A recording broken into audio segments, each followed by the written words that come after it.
Hey V-Team, it's Raquel here in Temple Terrace, Florida, ready to provide you with the latest update on Hurricane Ian. Now, rest assured that we've got people on the ground ready to help and assess the damage. But the best thing that we can do right now is do what we do best as the V-Team, come together and help one another.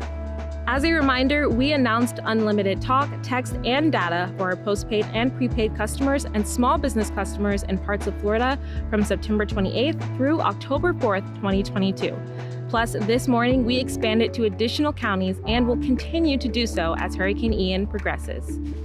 Verizon engineers and technicians have begun the difficult work of assessing damage and prioritizing restoration efforts. We're prioritizing assistance for first responders, emergency operations centers, and search and rescue efforts early today. We also have mobile assets moving into the storm-impacted areas, and deployments will begin as those assets are able to reach the hardest-hit areas. We are in contact with federal, state, and local emergency management teams and coordinating communication needs and efforts with them. And for our V-Team impacted by the storm, don't forget we have our Employee Relief Fund, V2V, to help those in need. If you haven't already, please donate to the fund. 100% of all donations will be going to employees who need it the most.